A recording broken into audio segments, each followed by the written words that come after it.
So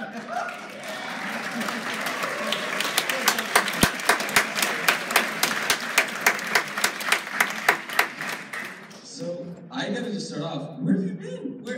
Like, I love Troll Hunters, and what was the journey to arrive that took you from that film to this one? Things take time. I mean, this movie alone took a couple of years, obviously. I've been working on various projects that I'm still developing. Some that didn't pan out, and this one fortunately did. And how did you come to encounter Ian and Neil's script, or Richard's script, sorry? I was sent it by my agents, and I was like, I lay down in bed one night, and I read through it in 45 minutes, the fastest I've ever been anywhere near reading a script, and I was like terrified.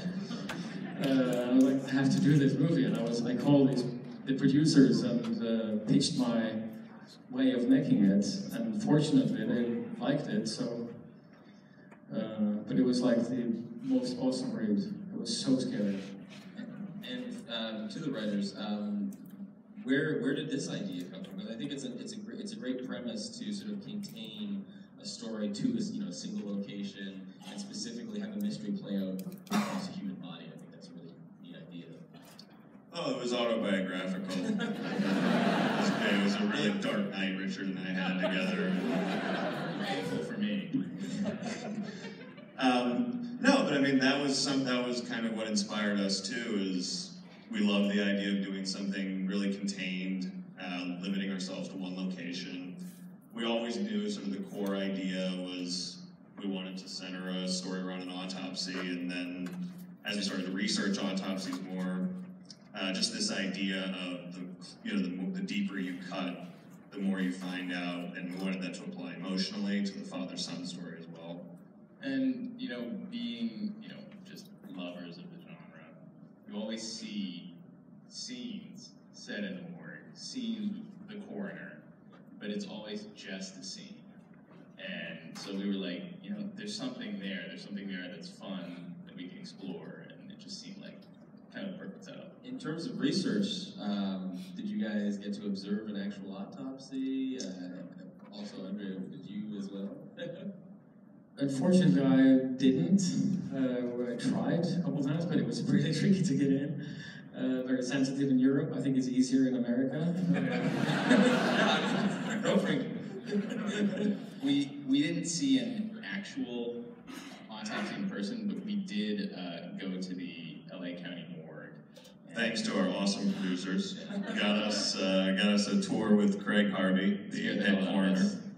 And we saw a room with hundreds and hundreds of dead bodies, which is one of the most surreal things I've ever seen in my life. And so that fueled the fire even more for us. And speaking of autopsy scenes, I just kind of I'd be curious, André and the writers and even the producer, do you guys were there scenes in film that you kind of had thought about and as being like, okay, that's a great autopsy scene, and that's the kind of stuff that we want to try to top or match the quality of? Territorially, I think there are definite scenes, like in Seven, I know there's a great autopsy scene, and generally there is a link to that movie visually, because it's a film that is a lot of standing over bodies, and there's a visual language that fit this film, so that is definitely an inspiration, generally. I mean, for us too, certainly the scene in Silence of the Lambs and The Thing was also a big one for us.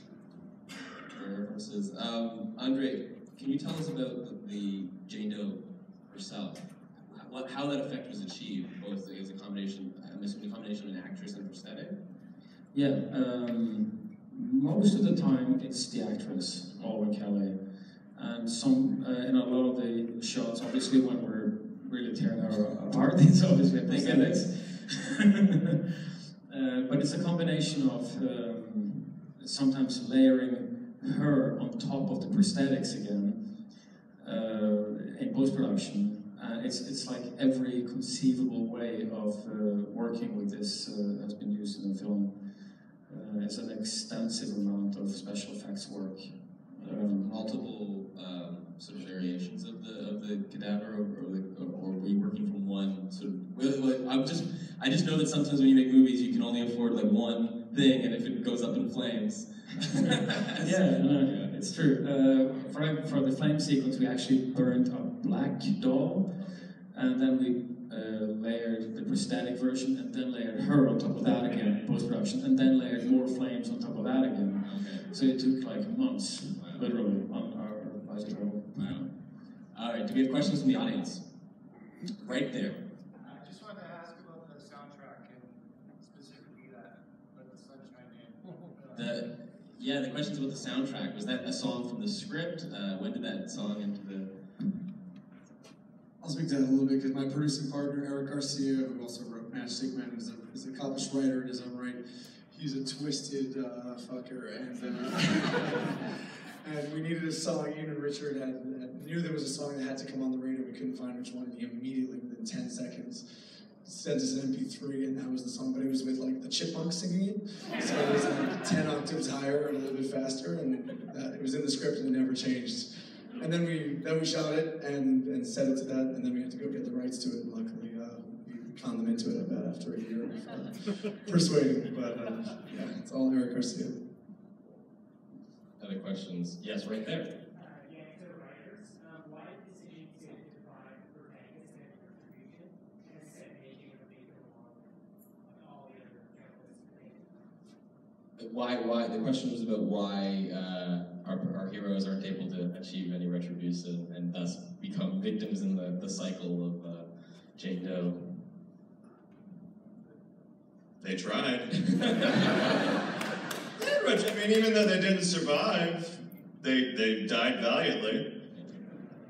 I mean, also, I think for us, as we were writing it, we started to realize that it was really a movie about victimization in a way, and so to transform the protagonists into victims as well and have them truly feel the way that Jane Doe had felt her entire existence was really important to us. Do you feel, as writers, and also André, you can speak to this too, that they got the furthest than anyone else had ever gotten in terms of understanding the situation? I would say so, yeah. Us too. Yeah. What I'd say is we always talk about the movie as a feminist film.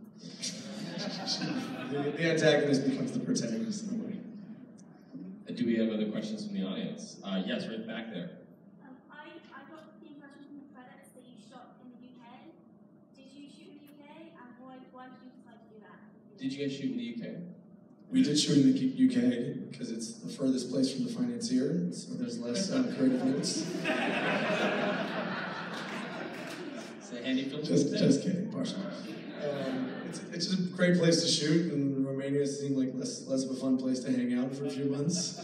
And the real reason is honestly, there's a lot of genre movies that are made, and we approach this script from a place of how can we make a genre movie that hits all the beats, that gives all the fun scares and thrills that hopefully you guys felt today, without feeling derivative and felt a bit more original. So part of that was, let's go shoot a movie set in Virginia, but shoot it in London, and bring an art house crew. Our DP shot Pride and Prejudice and some Paddy's films, and all our crew had never worked on a horror movie before, and so they brought a different edge to it, a different perspective. And I think, hopefully, that was a big part. Working with André, we felt incredibly lucky as fans of his first film, and also his approach to cinema felt much more, how can we make a beautiful, tense movie as opposed to a horror movie?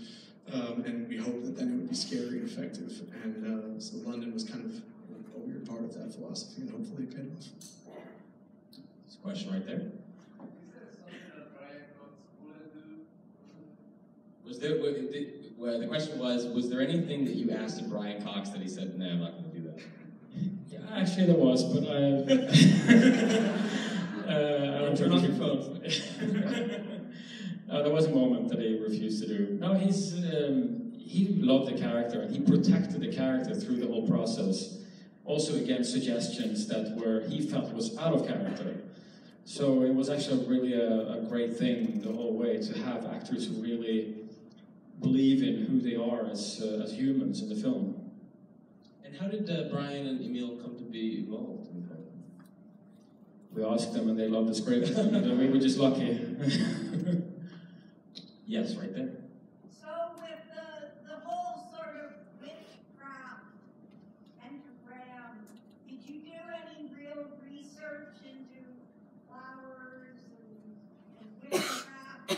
Or Yeah, so the questions about witchcraft and the research that you conducted in sort of laying out, I guess, all the sort of elements of what happened to her in her body. We did. I mean, again, that was where both our own research and also going to the LA County morgue and learning how autopsies were conducted. I mean, we kind of knew where we wanted to go with the mystery, what the big reveal was going to be, and then it was just about how to do it in the most interesting and really specific ways. So it was looking up different kinds of paralyzing flowers and what can she have under her nails that's not just dirt, that's a more specific dirt that points to New England, and the bit with the corset and her ribs not in sync with the rest of her body. So our Google search histories are probably a terrible place to look. Right over there. Was it difficult casting an actress? It was a rigorous search.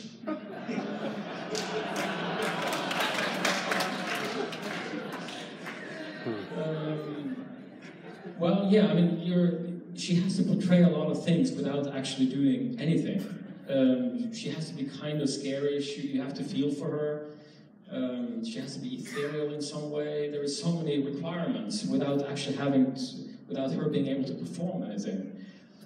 So to cast her in theory was quite scary. But then our casting director, as soon as we put out the description, she said, "I know who you want," and she lives right next door to me. And it was the first girl I interviewed in an office, at the production office, and it was like, it's her. And I interviewed tons of girls after that for the same part, but it was always her. So in a way, it was actually easy.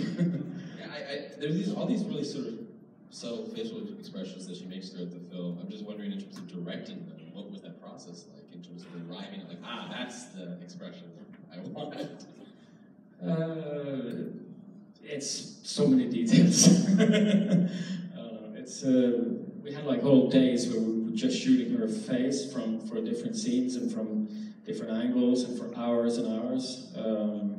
Try to nail each moment in context to where she is in the journey, and yeah. Right there. Did any creepy shit happen while you were filming? Did anything creepy stuff happen while you were filming? I mean, I had an experience of coming in like 6 a.m. in the morning alone on set, and I was, I'm not really scared by the dark, but I walked onto set and it was like nobody there, and it was just this, where we were shooting the opening sequence with the burnt body, and it was just lying there, and me alone in this huge storage facility with just that was really scary, but nothing else, nothing actually scary. It was just a really bad feeling. Thank goodness for that. Everyone, please give it up for the filmmakers. Remember to vote for the film, it's called TIFF Film, the Midnight Madness People's Choice Award, over their ticket.